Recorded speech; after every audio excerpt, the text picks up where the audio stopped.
भारत और अमेरिका के बीच घोषित ट्रेड डील को लेकर बहस तेज हो गई है। सवाल यह है कि यह डील आखिर किसके पक्ष में ज्यादा झुकी हुई है। डोनाल्ड ट्रंप ने भारत पर पहले 50% का टैरिफ लगाया था और अब इसे घटाकर 18% करने का ऐलान किया।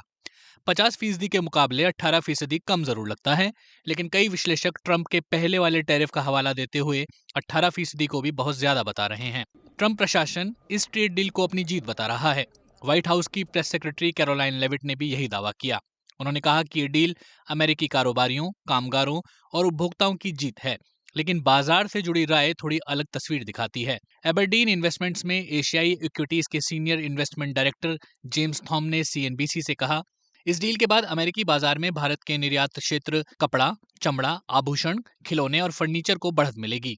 18% टैरिफ दर से छोटे और मध्यम आकार की कंपनियों को फायदा मिलने की संभावना है, क्योंकि ये दर पाकिस्तान की 19% से कम है, जबकि वियतनाम और बांग्लादेश पर 20% टैरिफ लागू है। अमेरिका के प्रमुख अखबार न्यूयॉर्क टाइम्स का कहना है कि डील की घोषणा तो हो गई है, लेकिन कई अहम सवालों के जवाब मिलना बाकी है।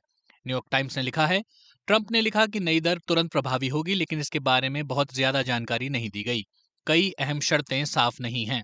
ट्रंप का यह दावा भी शामिल है कि भारत ने अमेरिका में 500 अरब डॉलर खर्च करने पर सहमति जताई है, लेकिन इसका भारतीय पक्ष ने तत्काल कोई उल्लेख नहीं किया। US international development finance corporation में काम कर चुकी निशा बिस्वाल ने न्यूयॉर्क टाइम्स से कहा, यह अमेरिका भारत संबंधों में एक बड़ी अड़चन को दूर करता है और ज्यादा सहयोग का रास्ता खोलता है। हालांकि अखबार ने यह भी लिखा है कि ट्रंप के दावों को पूरा करना भारत के लिए आसान नहीं होगा। न्यूयॉर्क टाइम्स के मुताबिक मिसाल के तौर पर अमेरिका की गायें शाकाहारी नहीं हैं। भारतीय उपभोक्ता इसे स्वीकार नहीं करेंगे कि डेयरी उत्पाद गैर शाकाहारी गाय के हों। इसके अलावा ये उन 7 करोड़ भारतीयों की आजीविका पर भी असर डालेगा जो डेयरी उत्पादन पर निर्भर हैं। इसी तरह की सीमाओं के कारण अधिकांश अमेरिकी कृषि उत्पादों का प्रवेश भी सीमित रहने की उम्मीद है। अमेरिकी मीडिया आउटलेट ब्लूमबर्ग का कहना है कि इस डील से भारत की मुश्किलें पूरी तरह खत्म नहीं हुई हैं। ब्लूमबर्ग ने अपनी रिपोर्ट में लिखा, मोदी के लिए कृषि से जुड़ी रियायतें अक्सर समस्या साबित हुई हैं और भारत का कृषि क्षेत्र काफी हद तक संरक्षित है। किसी भी पक्ष ने यह नहीं कहा है कि क्या भारत इन बाधाओं को कम करेगा, लेकिन एशिया की तीसरी सबसे बड़ी अर्थव्यवस्था कई प्रमुख फसलों में, जिनमें गेहूं भी शामिल है, काफी हद तक आत्मनिर्भर है और दुनिया का सबसे बड़ा चावल निर्यातक है। भारत की अर्थव्यवस्था पूरी तरह निर्यात पर निर्भर नहीं है, लेकिन अमेरिका भारत का सबसे बड़ा बाजार है।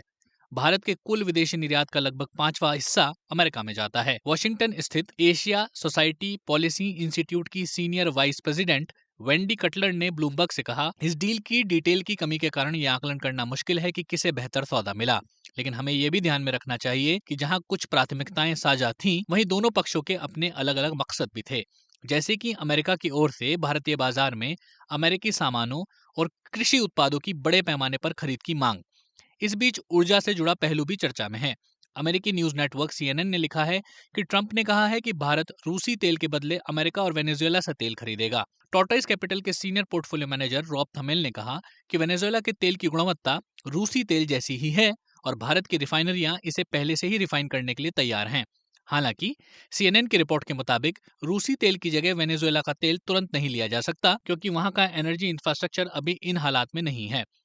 यूएस बैंक एसेट मैनेजर के senior investment strategy director Rob Haworth ने सीएनएन से कहा, वेनेजुएला या अमेरिका के तेल से रूसी तेल को पूरी तरह बदलने के लिए बड़े निवेश की जरूरत होगी, लेकिन समय के साथ इससे रूसी अर्थव्यवस्था के लिए अतिरिक्त चुनौतियां पैदा हो सकती हैं। कैटो इंस्टीट्यूट के इकोनॉमिस्ट स्कॉट लिंसिकॉम ने सीएनएन से कहा है, भारत पिछले कई महीनों से इन व्यापार वार्ताओं को टालता रहा है और यहाँ शर्तें इतनी अस्पष्ट हैं कि इनका मतलब बड़े बदलाव से लेकर लगभग कुछ भी ना होने तक हो सकता है।